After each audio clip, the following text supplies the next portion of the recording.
প্রিয় ভাবসারবাসী, বরুণার মুসলমান, আমি কাউকে কষ্ট দেওয়ার জন্য কোনো কথা বলতেছি না বাপ।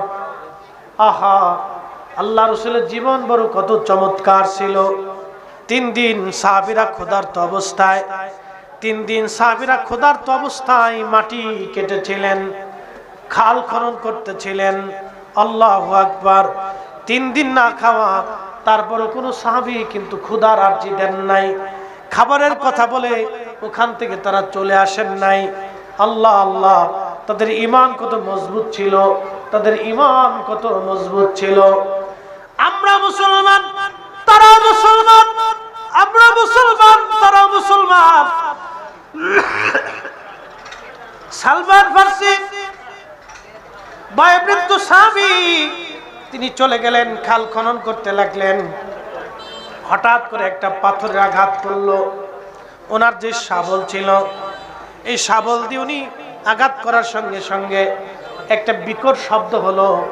একটা পাথর বিরাট বড় লম্বা, 10 ফিট লম্বা, 10 ফিট চওড়া, 10 ফিট ডিপ, বিরাট বড় পাথর। আবার বলি 10 ফিট লম্বা, 10 ফিট চওড়া, 10 ফিট ডিপ, সাদা ধবধবে একটা পাথর। পাথরটা একবারে সাদা ধবধবে, ধবধবে একটা সাদা পাথর। সালমান ফারসি শাবল দিয়ে আঘাত করলেন। শাবলটা কোন বর্ণনায় আসছে শাবলটা ভেঙে গেল, অর্থাৎ লোহার শাবলটা পাথরের আঘাতে ভেঙে গেল। লোহা ভেঙে গেল পাথর আঘাতে, তাহলে পাথর কত শক্ত হবে। সালমান ফারসি এসে বলেন, ইয়া রাসূলুল্লাহ, এত বড় পাথর পড়েছে, একবারে বিরাট বড় পাথর, 10 ফিট চওড়া, 10 ফিট লম্বা, 10 ফিট গভীর। এই পাথর যদি সরাইতে না পারি, তাহলে কাফেররা এই পাথরের উপর দিয়ে ঘোড়া দাবড়ায় আবার নিজেরা পায়ে হেঁটে এসে আক্রমণ করবে। হুজুর, এত বড় পাথর সরানোর মতো ক্ষমতা আমাদের নাই। ইয়া রাসূলুল্লাহ, এই পাথর আমরা কেমনে সরাবো? আল্লাহর নবী বললেন, তাহলে চলো আমার সঙ্গে।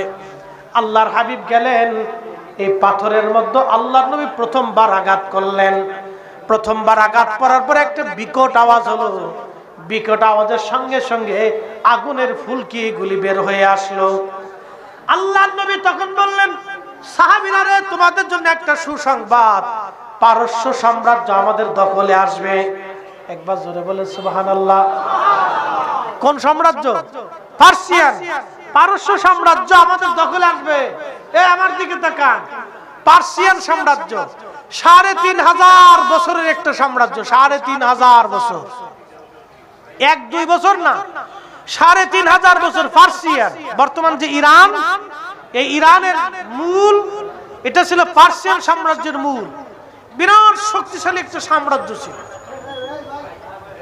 ইরানিরা আগে থেকে যোদ্ধা, ইরানিরা আগে থেকে মেধাবী, ইরানিরা আগে থেকে জ্ঞানী, খুব মেধাবী, তারা খুব মনোযোগ দিয়ে এই বিরাট বড় পার্সিয়ান সাম্রাজ্য আমাদের দখলে আসবে এবং কিয়ামতের আগ পর্যন্ত কোন সাম্রাজ্য পার্সিয়ানে আর হবে না। একসাথে বলবেন আল্লাহু আকবার। না না, আরো জোরে, আরো জোরে। আল্লাহ রাসূল কি বললেন? এই আমার দিকে তাকান। আমরা তো রাসূলের ইলম নিয়ে খালি প্রশ্ন তুলি, খালি নানান কথা বলি। শাবল মারলেন, জিবরাইল আসেন নাই। এই বর্ণনায় ভিতরে আসে নাই যে জিবরাইল আসছে, এই বর্ণনায় জিবরাইল আসার কোনো কথা নাই। শাবল মারলেন। শাবল বুঝতে পারছেন? আমরা যে শাবল দিয়ে মাটি খুঁজি না, তো এই শাবল জাতীয় লোহার শাবল আল্লাহ রাসূল আঘাত করলেন। বিকট একটা আওয়াজ হলো। সাদা মার্বেল পাথর, বিরাট বড় পাথর। বিকট আওয়াজ হলো, আগুনের স্ফুলিঙ্গ বের হয়ে আসলো। পাথরটা 3 খণ্ডে বিভক্ত হলো। একসাথে বলবেন আল্লাহু আকবার। কোন বর্ণনা আসছে 3 খণ্ডে বিভক্ত হলো। আল্লাহর নবী প্রথমবারে বললেন, সাহাবীরা, তোমাদের জন্য সুসংবাদ, পার্সিয়ান সাম্রাজ্য আমাদের দখলে আসবে। কিয়ামত পর্যন্ত পার্সিয়ান সাম্রাজ্য আর আসবে না, এটা মুসলমানদেরই থাকবে। আরো জোরে, আরো জোরে, আরো জোরে। আল্লাহু আকবার। দ্বিতীয়বার আবার আঘাত করলেন। আবার আঘাতে আবার বিকট শব্দ হলো, স্ফুলিঙ্গ বের হলো। প্রত্যেকটা খণ্ড আরো 3টে করে খণ্ড হলো। একসাথে বলুন মারহাবা। নবী বললেন, সাহাবীরা রে, রোম সাম্রাজ্য মুসলমানদের অধিকারে আসলো। কিয়ামত পর্যন্ত আর কোন রোম সাম্রাজ্য পৃথিবীতে আসবে না। আরো জোরে, আরো জোরে। না না হয় না, আরো জোরে। পাওয়ার আসেনি, কথা কন না কেন? পাওয়ার আসেনি। আল্লাহ রাসূলের ইলম নিয়ে প্রশ্ন তোলাটা বোকামি। রাসূলের ইলম নিয়ে প্রশ্ন তোলাটা বোকামি। আল্লাহ রাসূলকে আল্লাহ এত পরিমাণে ইলম দিয়েছিলেন যার কোনো সীমানা নাই। এটা সীমানা আমরা বর্ণনা করতে পারবো না। খুব মনোযোগ দিয়ে আল্লাহর হাবিব রাসূল করিম সাল্লাল্লাহু আলাইহি ওয়াসাল্লাম বললেন, রোম সাম্রাজ্য বিজয় হবে। এরপরে নবীজি আবার আরেকটা আঘাত করলেন। আরেকটা আঘাত করার পরে স্ফুলিঙ্গ বের হলো। বাকি খণ্ডগুলি আরো 3টা করে খণ্ডে বিভক্ত হলো। আল্লাহর নবী বললেন, ইয়ামান আল্লাহ আমাকে দিয়ে দিলেন। ইয়ামান, বর্তমান যে ইয়ামান আপনারা দেখেন, নাম শুনেন ইয়ামান। ইয়ামানের মানুষ খুব ভালো। সৌদি আরবে যারা ইয়ামানে কাজ করে তারা খুব ভদ্র এবং নম্র। ইয়ামানের মানুষ খুব ভালো, সুন্দর আচরণ এদের। আল্লাহর নবী বললেন, কিয়ামত পর্যন্ত ইয়ামান আল্লাহ আমারে দিয়ে দিলেন। এই ইয়ামানে কিয়ামত পর্যন্ত ইসলাম থাকবে। একবার জোরে বলা যাবে কি সুবহানাল্লাহ? ইয়ামান আমাকে আল্লাহ দিয়ে দিলেন, ইয়ামান বিজয় হবে, ইয়ামানও বিজয় হবে। আল্লাহু আকবার। তখন সাহাবায়ে কেরাম সবাই তো বিনা বাক্যে বিশ্বাস করে নিলেন। কিন্তু যারা মুনাফিক ছিল তারা বুরু কুসকায়, আখ শরীর চুলকার, কয় শুনছো মুহাম্মদ নিজেরে বাঁচানোর জন্য কেবল খাল খনন করতেছে, মক্কার কাফেরদেরকে সে প্রতিহত করতে পারে না, খাল খুঁজতেছে। সে নাকি পারস্য বিজয় করবে, রোম সাম্রাজ্য বিজয় হবে, ইয়ামান বিজয় হবে। দেখছো মুহাম্মদও পাগল, মুহাম্মাদের সাথীরাও পাগল। সেদিন তারা বিশ্বাস করতে পারে নাই। কিন্তু ঠিকই হযরত ওমরের জামানায় রোম সাম্রাজ্য বিজয় হয়েছে। খালিদ বিন ওয়ালিদ রাদিয়াল্লাহু আনহু বিজয় হয়েছেন। খালিদ বিন ওয়ালিদের নাম ছিল সাইফুল্লাহ। কি নাম ছিল? এই আমার দিকে তাকান, এই সাইফুল্লাহর ব্যাখ্যা দিতেছি, জোরে বলেন কি নাম? সাইফুল্লাহ শব্দের অর্থ কি? আল্লাহর তরবারি। কার তরবারি? আল্লাহর তরবারি কোনোদিন পরাজিত হতে পারে? এজন্য উনি জীবনে কোনো যুদ্ধে পরাজিত হন নাই। জোরে জোরে, না আরো জোরে। ইন্তেকালের আগে উনি কাঁদতেছে, কেঁদে কেঁদে বলতেছে, আমি জীবনে এত যুদ্ধ করছি। খালিদ বিন ওয়ালিদের মতো ফিল্ড মার্শাল, ফিল্ড মার্শাল বুঝেন? বুঝাইতেছি, সেনাবাহিনীর ফিল্ড মার্শাল সর্বোচ্চ পদ, ফিল্ড মার্শাল অর্থাৎ যুদ্ধক্ষেত্রে যারা বিরাট মার্গদর্শিতা রাখে, সেনাবাহিনীতে তাদেরকে ফিল্ড মার্শাল বলা হয়। যুদ্ধক্ষেত্রে যারা অনেক বিজয় করে এবং বিরাট মেধার ভূমিকা পালন করে, এই সমস্ত অফিসারদেরকে ফিল্ড মার্শাল বলে। ফিল্ড মার্শাল সবাই হয় না, খুব অল্প। তো পৃথিবীতে খালিদ বিন ওয়ালিদের মতো ফিল্ড মার্শাল কোন মা কিয়ামতের আগে আর জন্ম দিতে পারবে না। কোন যুদ্ধে তিনি হারেন নাই। একসাথে বলবেন আল্লাহু আকবার। নাম কি? সাইফুল্লাহ। জোরে বলেন, নাম কি? উপাধি কি? সাইফুল্লাহ। কে দিয়েছে? আল্লাহর নবী দিয়েছে। সুবহানাল্লাহ। জোরে বলেন। এই ঘোষণাটা সর্বপ্রথম কার জবান দিয়ে আসছে? আল্লাহ রাসূলের জবান দিয়ে। নবী বলছেন, সাইফুল্লাহ খালিদ বিন ওয়ালিদ আমার সাইফুল্লাহ, আল্লাহর তরবারি। জীবনে কোনো যুদ্ধে হারেন নাই। ইন্তেকালের আগে উনি কাঁদতেছে, বলতেছে, আমি প্রত্যেকটা যুদ্ধে শাহাদাতের তামান্না নিয়ে যুদ্ধ করতাম। কাফেরদের ভিড়ের ভিতরে তলোয়ার চালাইতাম, 2 হাত দিয়ে তলোয়ার চালাইতো না। উনি 1 হাত দিয়ে তলোয়ার চালাইতো না, 2 হাত দিয়ে চালাইতো। একসাথে বলবেন আল্লাহু আকবার। ওনার ডান হাতে যেমন জোর, বাম হাতে একই রকম জোর ছিল। 2 হাত দিয়ে তলোয়ার চালাইতেন, উনি 1 হাতে যুদ্ধ করতেন না। ওনার যুদ্ধ ছিল 2 হাতে, 2 হাত দিয়ে যুদ্ধ করতেন। উনি বললেন যে আমার ইন্তেকালের আগে, বর্ণনাকারী বলতেছেন, খালিদ বিন ওয়ালিদ কাঁদতেছে যে আমার শরীরের এমন কোন জায়গা নাই যেখানে ক্ষত না আছে। হয় তলোয়ারের আঘাত, না হয় তীরের আঘাত, না হয় বর্ষার আঘাত, না হয় ছুরির আঘাত। আমার শরীরের প্রত্যেকটা অংশে ক্ষত আছে। আমি শাহাদাতের তামান্না নিয়ে যুদ্ধ করতাম। আমার সঙ্গী কতরা শহীদ হয়ে গেল, কিন্তু আল্লাহ আমার শহীদ বানাইল না। কারণ কি জানেন? উনি সাইফুল্লাহ ছিলেন, আল্লাহর তরবারি ছিলেন। আল্লাহর তরবারি কারো তরবারিতে মরতে পারে না। এই কি কথা কর না, ঠিক কিনা? জোরে বলেন আল্লাহু আকবার। আল্লাহর তরবারি কারো তরবারিতে মরতে পারে না। রাসূল তার জবান দিয়ে তাকে উপাধি দিয়েছে সাইফুল্লাহ। নবীর জবানে এত বরকত, জীবনের শেষ সময় পর্যন্ত তিনি এই সাইফুল্লাহ যুদ্ধের ময়দানে কোনোদিন হারেন নাই, মরেন। আপনি আমি রাসূলের কথা নিয়ে, কাজ নিয়ে, জীবনী নিয়ে আমরা অনেক সময় বিতর্ক করি, ঠিক না। আল্লাহ রাসূলের শান নিয়ে কোনোদিন বিতর্ক করবেন না। উনি সব শানের ঊর্ধ্বে, আল্লাহর পরেই তার ইজ্জত। ওনার ইজ্জতের উপরে সৃষ্টিতে কারো ইজ্জত নাই, স্রষ্টার পরেই ওনার দাম। ওনার ইজ্জতের উপরে সৃষ্টিতে কোনো ইজ্জত নাই। উনি যা বলতেন আল্লাহ তাহা করতেন, উনি যা চাইতেন আল্লাহ তাহা দিতেন। আল্লাহর সাথে ওনার একটা ওয়াদা আছে, কিয়ামতের ময়দানে একটা গুনাহগার উম্মত রাইখা নবী জান্নাতে যাবে না। আরো জোরে জোরে করে, জোরে জোরে জোরে একসাথে বলেন আল্লাহু আকবার। এই নবীর গোলামির দরকার আছে কিনা না? এই গোলামির প্রয়োজন আছে। অধিক পরিমাণে দুরুদ ও সালাম, সুন্নতের আমলের উপরে নিজেকে পাবন্দি করবে। অধিক পরিমাণে দুরুদ ও সালাম, সুন্নতের আমলের প্রতি নিজেকে ঝুঁকাই দিবে, ঝুঁকাই দিবে। আল্লাহর হাবিবের সুন্নতের দিকে নিজেকে ঝুঁকাই দিবে, ঝুঁকাই দিবে। আপনি যেই পীরের মুরিদ হন, যে পীরের মুরিদ হন, নবীর সুন্নতের দিকে নিজেকে ঝুঁকাই দিবে, ঝুঁকাই দিবে। মুহাব্বতের দিকে নিজেকে রুজু করে দিবে। আর যারা রাসূলের শানের বিরুদ্ধে বলে তাদের থেকে 100 গজ দূরে থাকবেন। আগুন থেকে যেইভাবে দূরে থাকেন ওখান থেকে তত দূরে থাকবেন। আল্লাহ রাসূলের শানের বিরুদ্ধে কেউ যদি বলে তো তার থেকে এত দূরে থাকবেন। তাকে সাহায্য করা, টাকা দেওয়া, বন্ধুত্ব করা, সম্পর্ক করা, মুহাব্বত করা থেকে দূরে থাকবেন। আগুন থেকে যেইভাবে দূরে থাকেন, এটা ভয়ঙ্কর। রাসেল ভাই পার্শ্বতে ভয়ঙ্কর। ও সবল মালে শেষ করে দিবে। ও নিজেও বুঝে না, ওর জাতিও বুঝে না। ও নিজেও বুঝে যে নিজে ধ্বংস হয়ে গেছে, নিজেও বুঝে না। নিজেও বুঝে না যে সে নিজে ধ্বংস হয়ে গেছে, এটা বুঝে না। সে বুঝে না। সেই দিন মুনাফিকরা বলল, যে ব্যক্তি কাফেরদের থেকে বাঁচার জন্য, মক্কার বাসীদের থেকে বাঁচার জন্য খাল খুঁজতেছে, সে বলে পারস্য বিজয় করবে, সে বলে রোম বিজয় করবে, তার বলে ইয়ামান বিজয় হবে। দেখছো, পাগল হয়ে গেছে। কিন্তু সেই দিন সাহাবে کرام যারা খাল খুঁজতেছিলেন, তারা দৃঢ় বাক্যে, একবার বিনা বাক্যে, বিনা দলিল রাসূলের কথাগুলি একীন করে কালবের মধ্যে নিয়ে সেদিন খাল খনন করে তারা সেদিন জীবন বাজি রেখে জিহাদ করেছিল। ঠিকই সেই মুজাহিদরাই সেই পারস্য সাম্রাজ্য, সেই রোম সাম্রাজ্য, সেই ইয়ামান তারা দখল করে নিয়েছিল। একসাথে বলা যাবে আল্লাহু আকবার।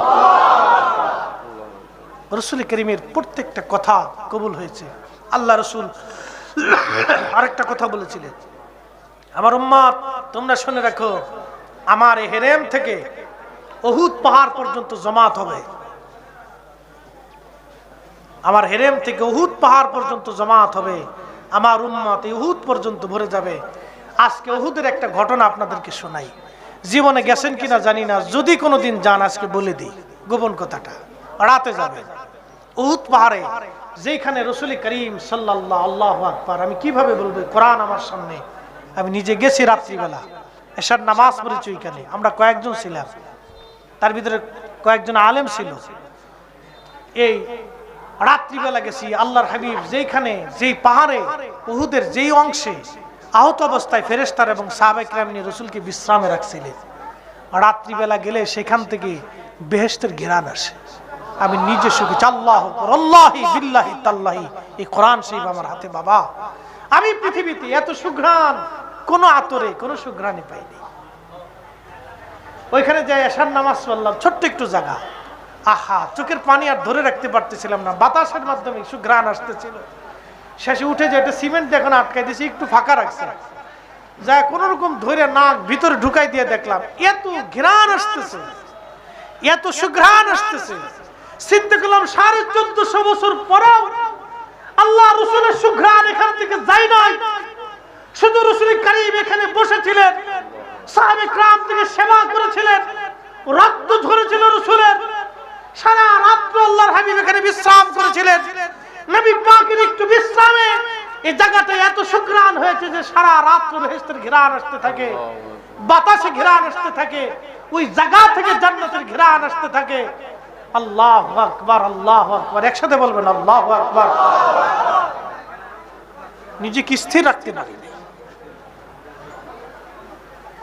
আপনি একটু চিন্তা করেন তো, আমার দিকে তাকান, এত দলিল লাগবে না, আমি বাস্তব দলিল থেকে বলতেছি, বাস্তব দলিল থেকে বুঝেন।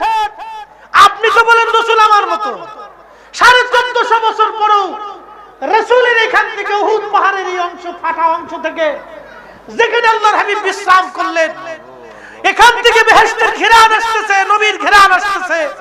1450 বছর পরে যদি রাসূল কারীমের সেই সুঘ্রাণ আসতে পারে, তাহলে রাসূল করিম সাল্লাল্লাহু আলাইহি ওয়াসাল্লামের দেহ মোবারকের ঘ্রাণ কত সুন্দর ছিল। হ্যাঁ, দলিল দিয়ে বুঝাইতে হবে। কেন দলিল দিতে হবে? সাহাবায়ে কেরাম কোন দলিল ছাড়া বিনা দলিল রাসূলকে বিশ্বাস করতেন। কেন দলিল? মুআবিয়া রাদিয়াল্লাহু আনহু ইন্তেকাল করেন। আল্লাহর হাবিবের নখ মুবারক, চুল মুবারক, দাড়ি মুবারক, আরো কিছু চাদর মুবারক, এরকম কিছু আল্লাহর হাবিবের ব্যবহারের জিনিস ওনার কাছে ছিল। তিনি ওসিয়ত করলেন, আমার ইন্তেকালের পরে তোমরা আল্লাহর হাবিবের চুল মুবারক, নখ মুবারক আমার কাফনের ভিতরে দিয়ে দিবা। একসাথে বলবেন আল্লাহু আকবার। না আরো জোরে বলেন, আরো জোরে। কেন নিলেন? বরকতের আশায়। কিসের আশা? বরকতের আশায়। বরকতের জন্য নিলেন। সাহাবীরা যদি রাসূলের কাছ থেকে নবীজির নখ মুবারক, চুল মুবারক থেকে বরকত তালাশ করতে পারে, আমাদের বেলা আজকে খালি শিরকের মাসালা কারণ কি?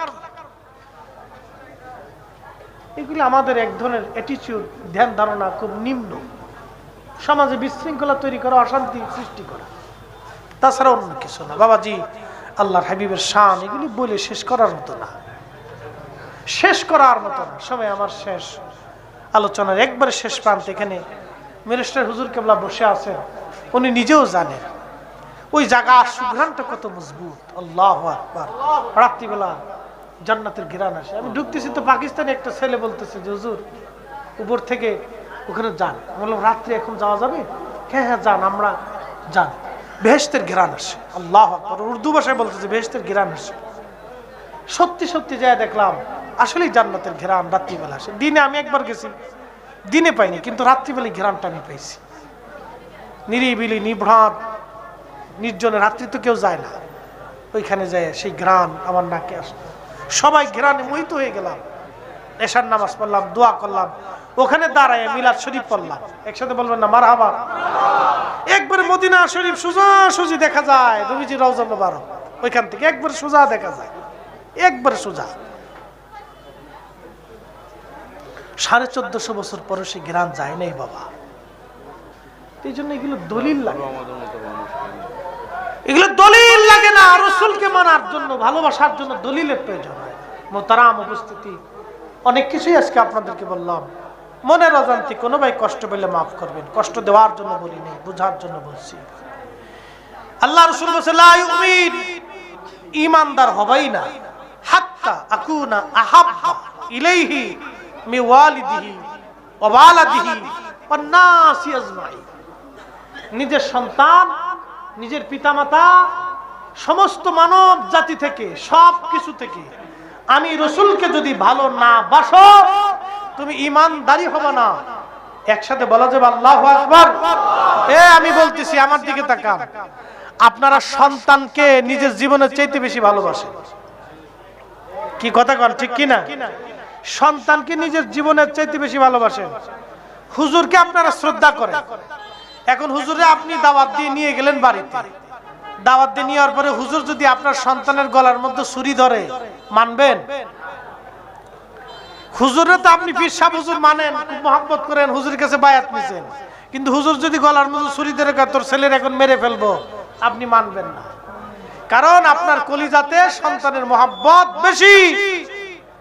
আল্লাহ রাসূল বলেন তুমি ঈমানদারি হবে না, তুমি তোমার কলিজার ভিতর থেকে সন্তানকে যেরকম ভালোবাসো তার চেয়ে বেশি পরিমাণে আমি নবীকে ভালোবাসবা।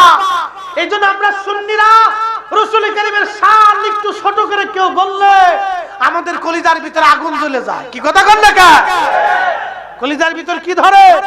আগুন ধরে। আমরা না, আমরা সহ্য করতে পারি না। আব্বাসী হুজুর মাঝে মধ্যে কাফের ফতোয়া দেয়। কেন দেয়? কারণে দেয়, বেকারণে দেয় না। বেকারণে দেন না, কারণেই দিছে, কারণেই দিতে। কারণ ইশকে রাসূল এমন এক দামি জিনিস, এখানে অনেক আশিক স্থির থাকতে পারে না। আপনাকে বুঝতে হবে। আল্লাহ রাসূল বলেন তোমার জীবনের সব কিছুর চেয়ে আমি রাসূলকে প্রাধান্য দিতেই হবে। এজন্য সাহাবায়ে কেরাম দামি ছিলেন, এর জন্য জীবনের সব কিছু উজাড় করে রাসূলকে মহব্বত করতেন। এক সাহাবী আসলেন, সহিহ মুসলিমের হাদিস, ইয়ামান একটা চাদর, সবুজ চাদর, নকশা করা একখানা চাদর আনলেন। জান্নাতের পোশাক কিন্তু সবুজ, এটা মনে রাখবেন।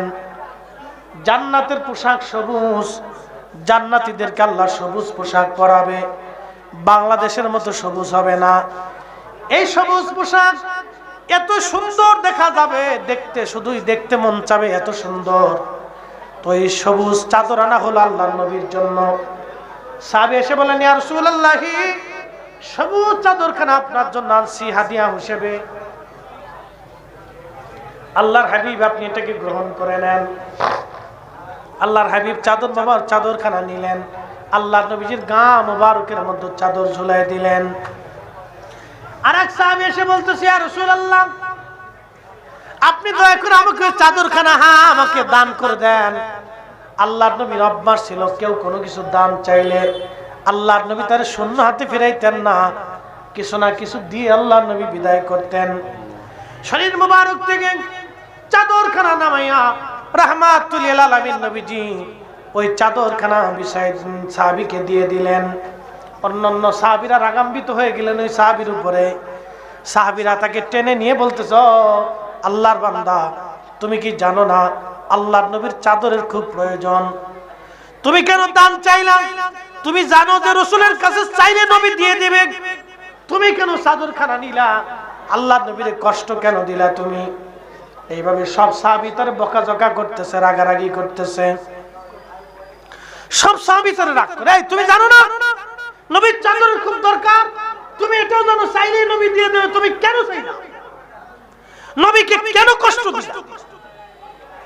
সাহাবী ডরে কেঁদে ফেলছে, হায় আমি করলাম কি? সাহাবী আল্লাহ রাসূলের কাছে যায় কাঁদতেছে। নবীজি বললেন, কাঁদো কেন? বলি, ইয়া রাসূলুল্লাহ, ইয়া হাবিবাল্লাহ, আমাকে maaf করে দেন। বলে, মাপ চাও কেন? বলে, হুজুর আপনার চাদর আমি দান নিয়ে নিয়েছি, ভিক্ষা নিয়েছি। হুজুর আপনাকে কষ্ট দেওয়ার জন্য চাদরখানা নেই নাই, আমার নিজের প্রয়োজনের জন্য আমি চাদরখানা নেই নাই।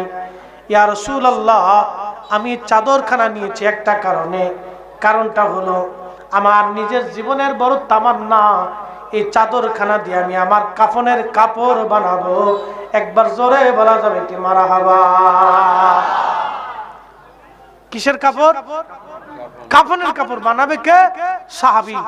আমাদের ঈমানের চাইতে সাহাবীদের ঈমান কি দুর্বল না মজবুত? আমাদের ইয়াকিনের চাইতে সাহাবীদের ঈমান কি দুর্বল না মজবুত? একবার উহুদ পাহাড়ের মতো মজবুত ছিল। উহুদ পাহাড়ের মতো। এই উহুদ পাহাড় রাসূলকে আশ্রয় দেওয়ার কারণে, শুধু ভালোবাসার কারণে।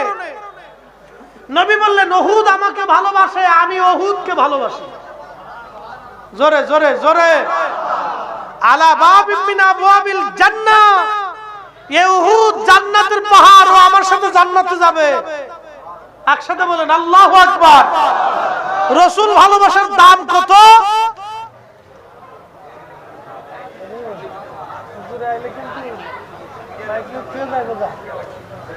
এটা যে মাইক, এই মাইকের জুমাস করতে না।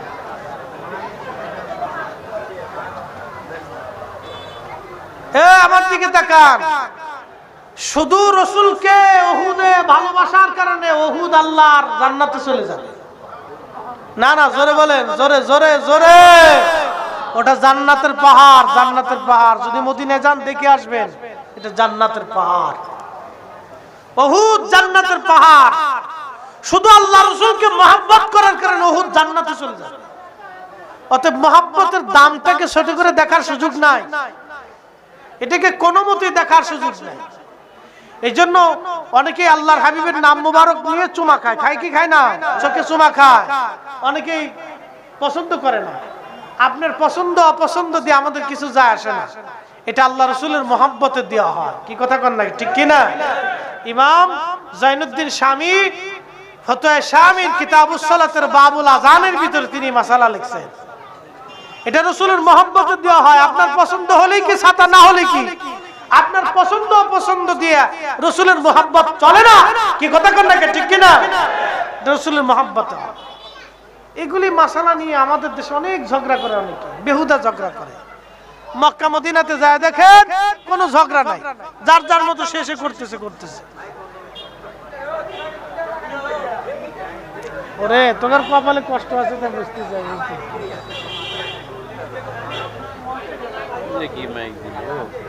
আরে বন্ধ হয়ে গেল কা?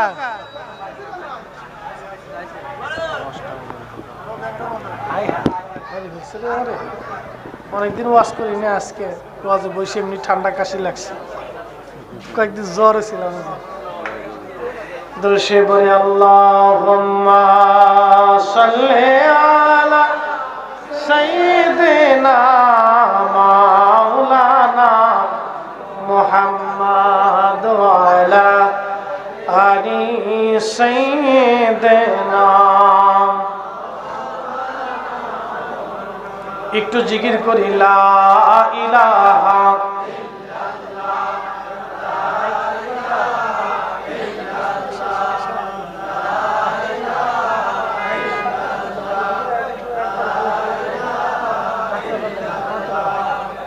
লা ইলাহা, জোরে লা ইলাহা, লা ইলাহা ইল্লাল্লাহু মুহাম্মাদুর রাসূলুল্লাহ সাল্লাল্লাহু আলাইহি ওয়াসাল্লাম। আমি আর কথা বাড়াবো না, এশা রক্ত হয়ে গেছে। আমার কথা যদি বুঝে থাকেন আল্লাহ আমাদের প্রত্যেকের আমল করার তৌফিক দিক, বলে না আমিন। তাহলে দুনিয়াতে আসছে, আবার চলে যাব, দুইটা জিনিস নিয়ে যেতে হবে। এক নম্বরে ঈমান, দুই নম্বরে আমল। এক নম্বর ঈমান, দুই নম্বরে আমল। আল্লাযী খালাকাল মাউত ওয়াল হায়াত, আল্লাহ হায়াত এবং মউত দুটাকে সৃষ্টি করেছেন লিয়াবলুয়াকুম, পরীক্ষা করার জন্য। আইয়ুকুম আহসানু আমালা, কে ভালো কাজ করবে, কে ভালো আমল করবে, আল্লাহ সেটা দেখবে। আপনি কোন দল, আওয়ামী লীগ, বিএনপি, জামাত, জাতীয় পার্টি, অমুক পার্টি, তমুক পার্টি, এগুলো আল্লাহ দেখবে। আল্লাহ দেখবে আহসানু আমালা। কোন ফিরের মুরিদ আল্লাহকে দেখতো না, আল্লাহ দেখবে আহসানু আমালা, কে ভালো আমল করছে আল্লাহ এটা দেখবে। অতএব ভালো আমল আপনারা করবেন, ভালো কাজ আপনারা করবেন, এমন জীবন করিয়ে গঠন। হাসিবে তুমি কাঁদিবে ভুবনে। যুবক আপনাকে বলতেছি, হাফ প্যান্ট পরে রাস্তা দিয়ে হাঁটেন, কোনো লাভ নাই। কি কথা কন না কেন? নতুন ফ্যাশন বের হইছে, ও সকালবেলা হাফ প্যান্ট পরে রাস্তা দিয়ে হাঁটে আর বিরাস ফায়ার করতে থাকে, বিরাস শিখতে থাকে। আধা ঘন্টা লাগে তার বিরাস করতে আর মুততে, আর পরিষ্কার হইতে আধা ঘন্টা চলে যায়। রাস্তা দিয়ে হাফ প্যান্ট পরে সকালবেলা হাঁটার বিরাস করে। ও ভাবে যে আমি বিরাট বড় লাট সাহেব, ওসি সাহেব, ডিসি সাহেব হয়ে গেছি, বিরাট কিছু হয়ে গেছে সমাজের। এগুলি দিয়ে আসলে মানুষের প্রশংসা পাওয়া যায় না, দোয়া পাওয়া যায় না। আপনি দোয়া কখন পাবেন? আপনার গ্রামে দেখেন গরিব মানুষ কি আছে, দরিদ্র কি আছে, যে টাকার অভাবে চিকিৎসা হতে পারে না, আপনি তারে নিয়ে একটু ভালো চিকিৎসা করায় দেন। যে ভালো খাইতে পারেন এরকম